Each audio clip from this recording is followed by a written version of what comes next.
In this episode, we talk about revenge and all the consequences that come from it, either for your character or for your story. And in today's prompt, we're going to talk about the morning after, this dramatic act of revenge. Yeah. All that and more on this episode of Your Rivers Are Wrong. Cue intro.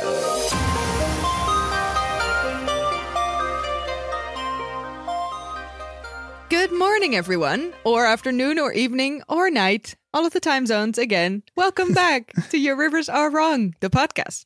I'm one of your hosts. My name is Merle. And I'm the other host, and my name is Dante. Yeah. And in this podcast, we talk about the wonderful whimsies of world building, the arts and aesthetics of setting up a setting and telling stories born from those settings. We're back. We're doing it. It's happening again. We're doing it. We're making it through. Yeah, we're so making it true. I feel like every time we're like nearing end of, because this is, in case you were wondering, episode 78. You might have already seen it in the title.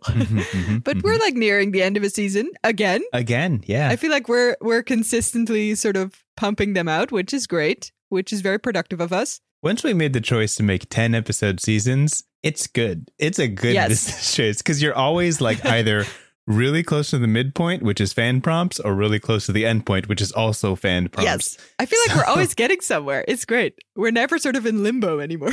Yeah. I mean, in our minds, maybe, but not in our efforts, you know? Yeah. See, I feel like seasons is, and this has nothing to do with world building and storytelling, but seasons is a great way to compartmentalize the window of time you're going to be releasing stuff. And then once it's done, it's like, oh, that's a neat little package. It's a good little chunk. Yeah. Yeah. I agree. A good little chunk. Yeah. Very good. Very little. It's true. Yes, both of those are true. Anyway, how's your week been? How are you doing? It's been good. I feel like January, February for people in the TTRPG space, it moves a little slowly. January is kind of everybody just kind of slugging along, and that's cool. Okay. I think in a lot of spaces that is the case, yes. And I think we talked about this, but February is Zine month. So everybody in February is releasing their super cool projects for the rest of the year. So this whole month has been packed with a whole lot of really cool stuff coming out. For example, because I've been like overwhelmed with really cool things. You're like in the flood of new content now. Yeah. After a little lull, everybody's getting back into it. Sure. So there's a really cool YouTube channel called Quinn's Quest. Quinn's Quest is run by a guy who apparently has many other channels. And he's releasing these super detailed, super like well-edited reviews of alternative TTRPGs to Dungeons and Dragons.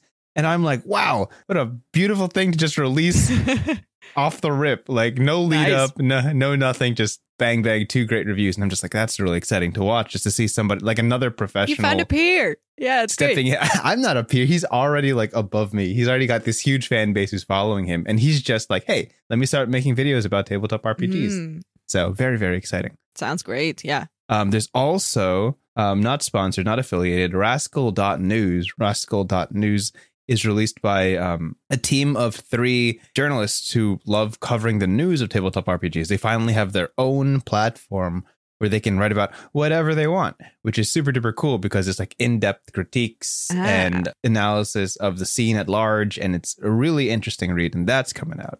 And also, none of this is like my news, right? I'm like a news prompter for things that are happening. This is our bubble. It's okay. Yeah, please. Yeah. Feel free. Last night, I got the invite, and this is not NDA because this episode will come out after it becomes public. Nice. I got the invite to the closed beta of Time Magic. Daggerheart. Daggerheart being the up-and-coming Critical Role tabletop RPG. You got an invite for that shit? Oh, dang. Yeah. You exclusive. I mean, I like it. The open beta comes out in 2 weeks, so I only have 2 weeks with this before everybody sees it. But I looked when I was opening it up, it was like, by the way, this is an NDA. Please write your name and address and where you're born and your phone number and all that nonsense. I'm just like, okay, wait, hold on. This is way too intense. Oh God, I'm a professional. Yeah. Oh God. You can't talk about it. You can talk that you have it, but you can't talk about what's inside, which is what I'm going to do right now. I'm going to say I was in the closed beta of Daggerheart, and I'll hold that. Put it a win out for there, me. my man. This is great. Mhm. Also, I instantly feel the stress of like me in real life, real time, knowing that this is NDA and you just talk to me about it. Even though I know this episode is going to come out later, so it's okay. But still, like, my body's like, wait, does that mean I should be careful? No, I'm good. No one knows this person in my end of the world. It's okay. I loved the email that was like, do not talk about the contents of this. Do not share this. Do not post this. Do not write about this. So scary. But you can say that you're part of it. I'm like, all right, whatever. Sure. That's perfectly fine. I mean, all yeah. jokes aside, that's so dope, dude. Like, Critical Role is huge. It's very exciting. They I don't know know how about many you. people. So I cool. just apply. I don't think I'm that important. I'm sure a couple 100,000 people got it. I don't know. You just kind of applied for it online. It I doesn't checked my really email. matter. Like, the fact that they like emailed you is already kind of proof that at least they know your name and email, which is great. That's wishful thinking, but I'm glad to think it. So, You know, yeah, I like wishful thinking. that's me. That's my update. How about you? I mean, dang, that's so cool. I don't have anything cool. I just have like a regular week, like so regular. I was just busy with work and the sun is shining. I just told you before we started recording, I did some nice little snippet of work this morning, which I'm not always capable in. Right. Small bursts of productivity. Yeah. Small bursts of Wonderful, productivity wonderful. here and there, which is good. Mood's been pretty consistent. Like, I'm That's pretty consistent. good. Yeah. That's Let's some like, good. that's good stuff for energy. me. Yeah. I didn't Yeah. get like an invite to a super secret society of like secret TTRPG reviewers, but you know, I'm doing pretty okay on my end. Yeah. I will just live vicariously through your excitement of the TTRPG thank you so world, much. which I think is great. Also, side note still about that, because I was like, this also very much sounds like the TTRPG or alternative TTRPG scene is kind of like getting bigger. Is that how I should think I about feel this? Because like it feels it's- like it's a sort of I mean, wider it's certainly now. a step more professional. Yeah. Right? If there's a bunch of people sort of stepping their stuff up, that's kind of cool. Like, not to dwell too long on this topic, but No, that's the okay. fact Yeah. that the biggest D&D fan media company thing, third party, so to speak, Critical Role, is probably almost certainly going to pivot away from D&D with this announcement of Daggerheart. Yeah. You know, big waves, right? Kinda Big waves cool. from the top. Big waves. Yeah. I feel like people are stepping into 2024 with like a degree of professionalism. It's like, no, we're actually really serious about developing the greater market. And it's just That like, sounds ooh, really super good. Cool. Yeah. Glad to be here. I love it. I love the feeling of just, wow, what a time, you know, what a time to be alive. What a for time any to be kind, alive. you know. I watched a really good animation 2 days ago, and it just reminded me of how great animation is doing. Like, and it's the same Yes. feeling, right? When you're like, dang, there's so much good stuff, and we're living right in the middle of it. It's great. Yeah. Good Yeah. vibes. Good vibes. Yeah. Anyway, speaking of, well, what's the bridge here? Speaking of world building, I don't know. We always talk about world. Speaking of things, let's speak more about things into the actual topic that we usually discuss, which is about world building and storytelling. Anyway. Beautiful segue. Yeah, thanks. I'm very Masterfully proud done. of that one. Yeah. Anyway, since I'm the host of this episode, we usually switch it up, but today I'm the host, which means that I bring the topic that we should discuss today. I guess I could have done a really good bridge that I literally didn't think about a second ago about animation, because I also watched a second animation. Yeah. Which is Blue-Eyed Samurai. I'll just dive right in. I started it. I didn't finish it at all. I watched like 1.5 episodes. It was super freaking great. It was amazing. Good atmosphere, good everything. Good sort of satiating my Avatar confused feelings about the Netflix live action that we probably shouldn't talk too long about. Okay. Which is all a very long intro to the topic that I want to talk about today with you, Dante. Yes. And it is the topic of revenge. Ooh. Yeah. Very spicy. I like it.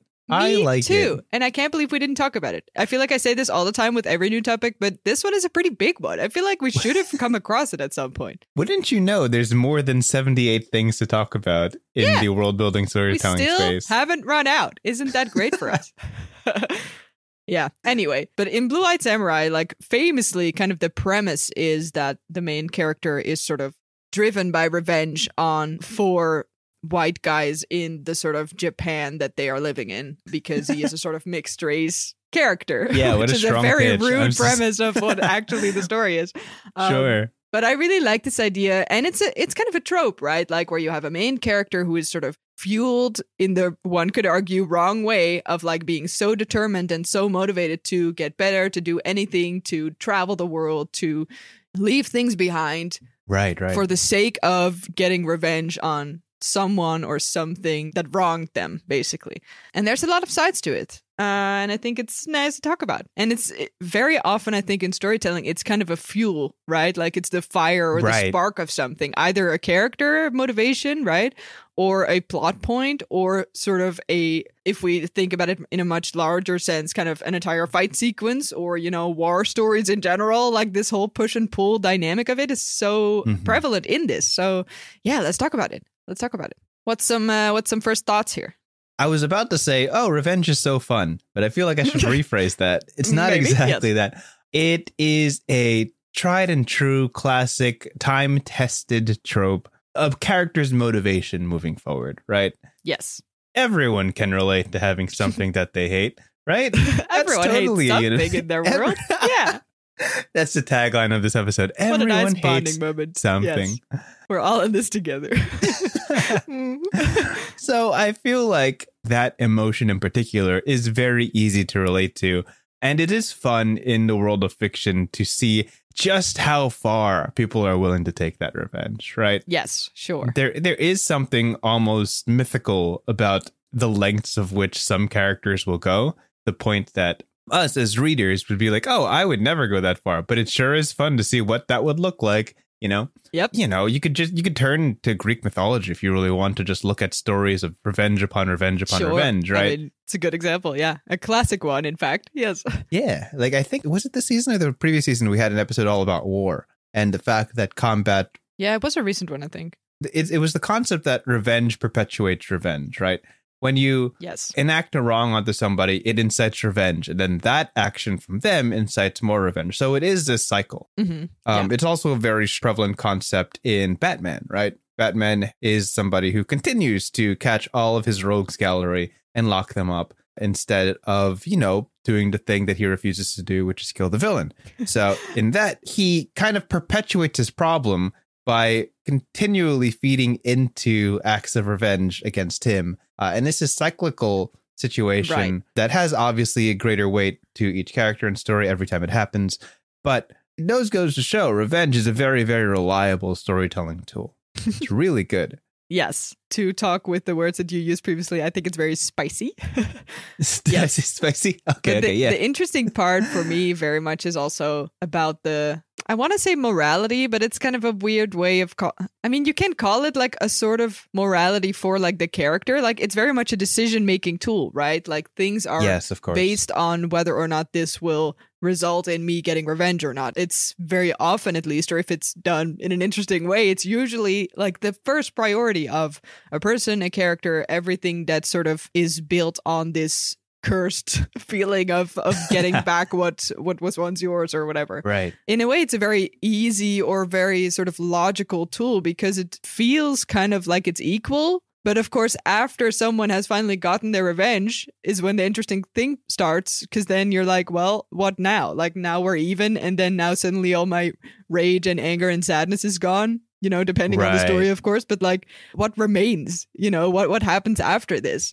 And I think that's not always where stories go. Sometimes it really just ends with the revenge and then the quote unquote balance being restored, and that's it. But very often I'm kind of curious or sometimes confused about where do they go after it happened. Like this sort of whole arc of like getting back what you lost or, stuff like that is kind of done. But then all the feelings of revenge, they're so complicated. And then they don't end after you like stab the person that caused them, right? Like the feelings are still there. Like how do you navigate all that shit? It's so much more complicated. So in a way, it's both sort of making it easier to have such a literal kind of goal or solution to your confused feelings. And in a way, it's very confusing because it's such an easy fuel that once you lose the fuel, what happens to your character or what happens to your story? It's kind of a weird mix of things in that way. I think revenge is such an interesting concept because it kicks off the story in terms of motivating the character to action, and it also ends the story once it's gone. So an act of revenge can be the entire character arc. It's not just as simple as an emotion like sadness or loneliness. Like it is an action. It is a move. It is a choice made. And as the process, I guess, it's a weird way to say it, but like the process of revenge is followed through, the most prevalent questions are, will they and should they? Right? When you're listening to a story about revenge, you're building up to the moment of when they can finally take it, when they can finally enact this act of revenge. So the suspense comes from, will they do something, right? Will they do something? Which is all the way at the end. But the lead up to that is, should they do something, right? Yeah. And that's when revenge is used as a tool to deepen a character, to understand their motivations, what drives them, how this act that may be out of character changes them and changes their perspective on the world. The entirety of the series, I wouldn't say the entirety of the series, I haven't read all the way through, but the entirety of the animated series so far of Vinland Saga. Vinland Saga is about a Viking who takes revenge. Oh, I've heard of this one. Yeah, haven't seen it. It's fantastic. It's a Viking that aims to take revenge on the death of his father. And it follows him from childhood to adulthood. The first season is all about him following this act of revenge, like truly following through on acts of violence, chasing people down, like scoping it out. Yeah, like a true hunter's mentality. And the second season is him coping with what this revenge has led him to. It's a moment of seeking catharsis in the life that he has led so far. And the contrast between incredibly violent season versus incredibly like chasing peace season, that's all fueled by the motivations of revenge. Like the whole story hinges on this idea of like, will this fix my life? Will this make up for what has gone wrong? Is there a greater injustice I need to deal with when revenge can no longer fuel me? Like, what happens now? Question mark is the big text over like every single swinging moment of the story. As it said, Vinland Saga is a very long story, and 2 seasons, while they're good, it's not the full tale. There's so much that happens after revenge, and it is the story seeking the new motivation that pushes these characters forward. And as we've said, in situations that emulate wartime, revenge incites revenge, right? It's not like he's left a clean, innocent path as he's been moving and growing, right? Other people now have reasons to be angry. Other people now have reasons to act on revenge. And the cyclical nature is so easy to follow, understand, and so motivating. So, yeah, for sure. For sure. And to add on this, I also think one of my all-time favorite ways of doing revenge, or sort of ways of dealing with this, is that exact moment that you described earlier of like that moment you finally see this person that's been causing all the pain, blah, blah, blah, that's been sort of the object of your journey of revenge for the whole season or whatever, whatever it is your story's in. Specifically when that scene or that person turns out to not at all be anymore what this idea in the head of the main character is. One sort of very easy example is one of the episodes from the original Avatar show when Katara is seeking revenge for the Fire Nation general or soldier or whatever who previously took her mother away, and all this time she's been sort of having this idea in her head and she has not been able to forgive. And this one episode is basically her seeking out this person and wanting to get revenge or wanting to solve this sort of issue that she's having emotionally. And in the last moment we realize, or we find out basically, that the guy that she's looking for, when she finally finds him, he's just kind of a sad old man. And then the whole revenge, like the whole sort of suspense and this sort of build up kind of deflates, because you're like, what will this give me if I, act out all my anger here? Like I just, well, in the worst case, like would have killed a sad old man, who, yes, did bad things. But then, is that making me a bad person? Like suddenly it's a sort of reflection on the main character rather than sort of about the person that was the object of revenge at first, right? And I think the most interesting part for me is when the sort of idea of what you want to take revenge on, in this case, this sort of general old man person, versus the main character and the way they grow or get worse and worse over time because they're so fueled by this, becomes morally ambiguous. Because now you're like, okay, so this man who did something bad in the past, to sort of stick with this example, right? This general who killed a few people back in the day and is now sort of just leading a quiet life, versus me, who has done all this terrible violence for the sake of revenge on this one person who is now just sort of a guy. Like who's the worst monster person in this balance now, right? Like I think tables are shifting at some point. Like the deeper you sort of fall into this hole of like, I cannot stop or I cannot grow or continue my life if I haven't solved this or taken this person out or whatever, it can result in a person going very deep and very bad.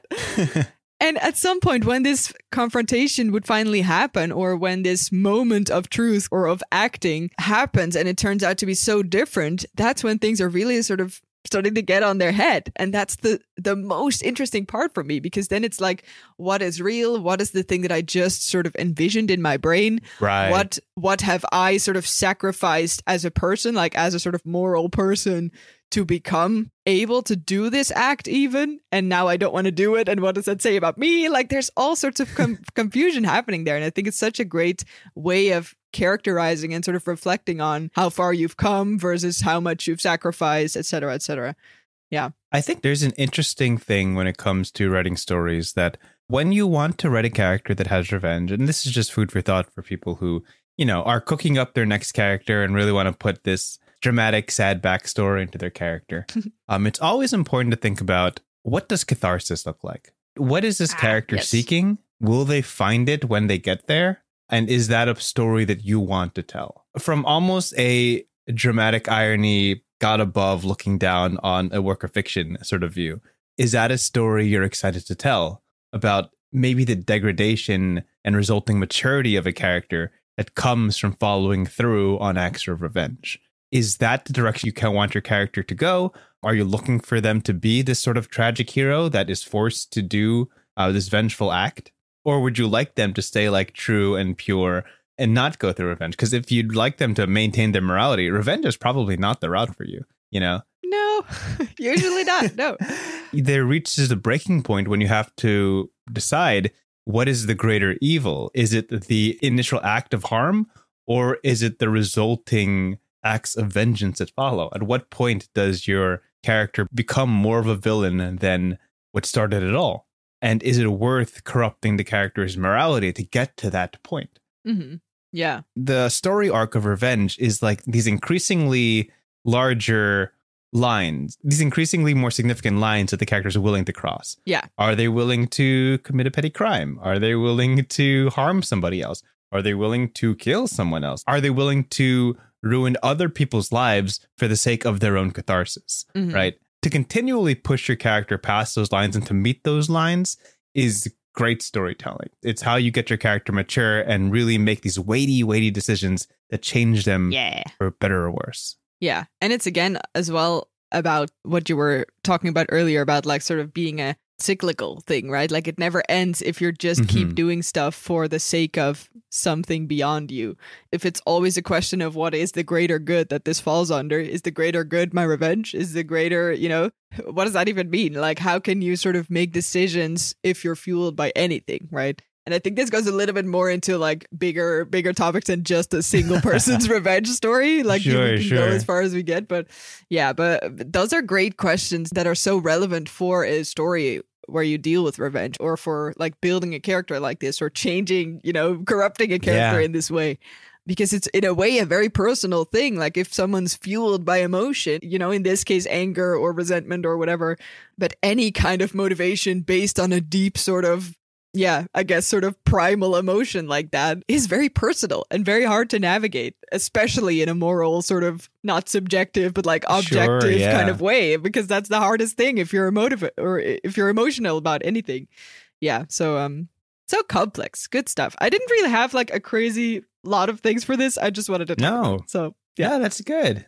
Yeah. That's good. It's a good topic. I feel like it's unique, right? It kind of sits in its own little pocket of it feels a little bit like a separate thing. I don't really know why, because there's like, I feel like there's maybe because it's so structured or something. It feels like a very clear route in a way. Yeah. It's not an emotion as much as it is a motivating factor, right? It's like seeking a prize, so to speak, but it's a very specific one that is seen a lot and very useful.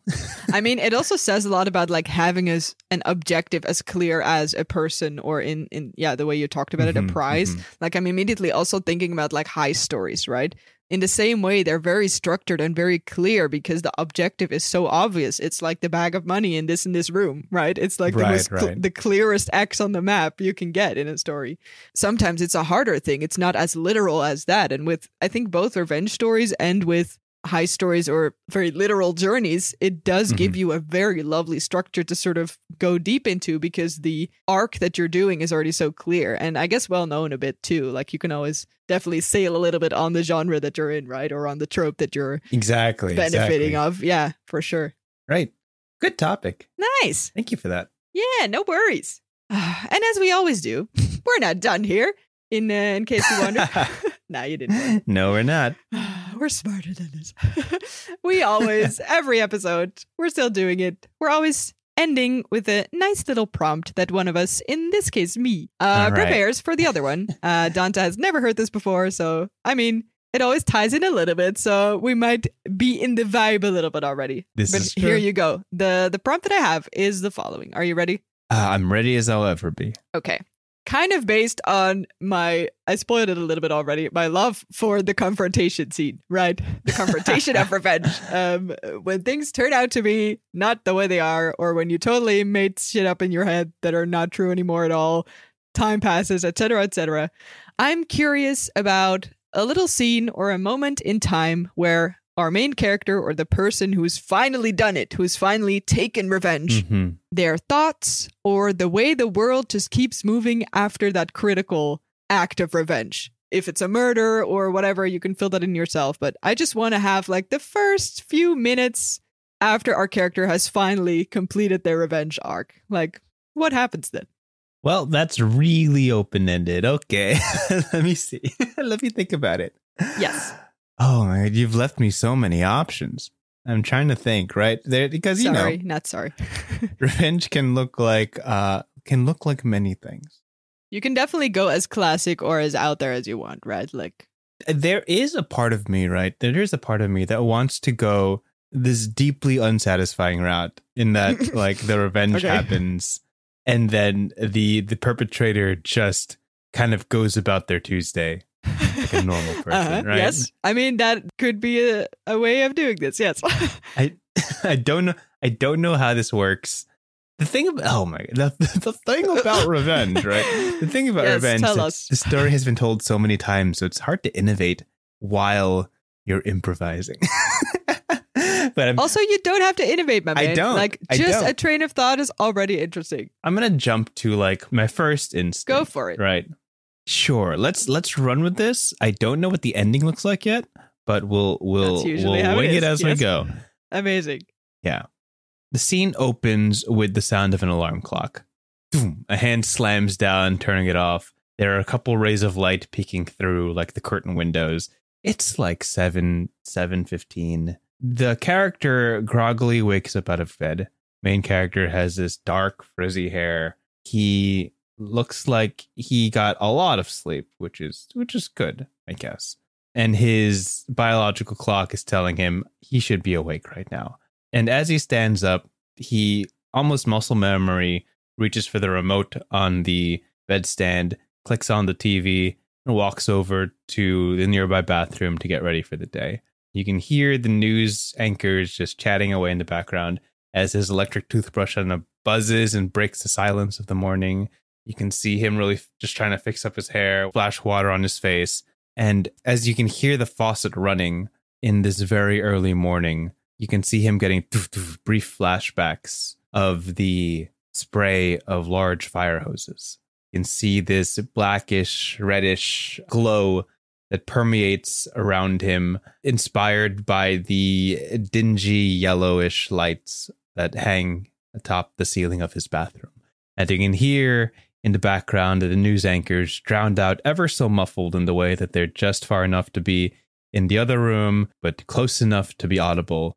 You can hear the sounds of the news anchor reporting on the fire that occurred last night, at a recently put out fire that occurred at Mike's Ice Cream. Yeah.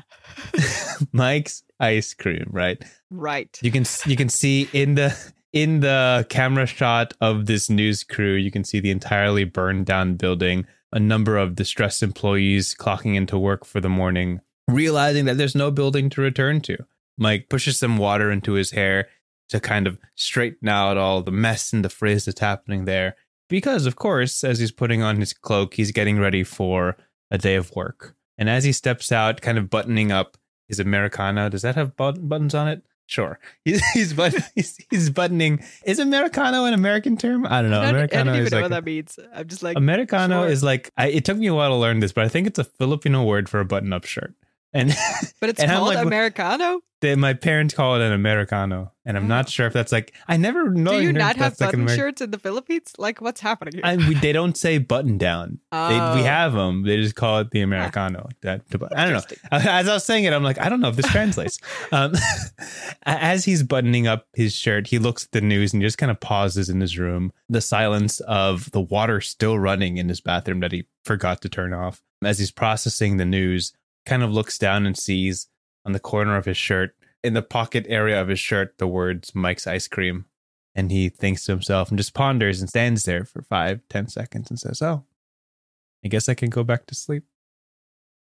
And you just see him slowly just taking off the Americano. You could see like very distressed people on the news site. You hear a clink of like the kind of a music shift in this sort of a dramatic movie scene where the main character just kind of mellows out and instead just has a very normal morning. You can see him prepping his pancakes to the sound of police sirens passing by his house. Oh, you can yes, see, I like this. That's great. as you can see a warm cup of coffee being brewed, as you can hear the bloom, bloom, bloom of his phone blowing up with people who are just receiving the news.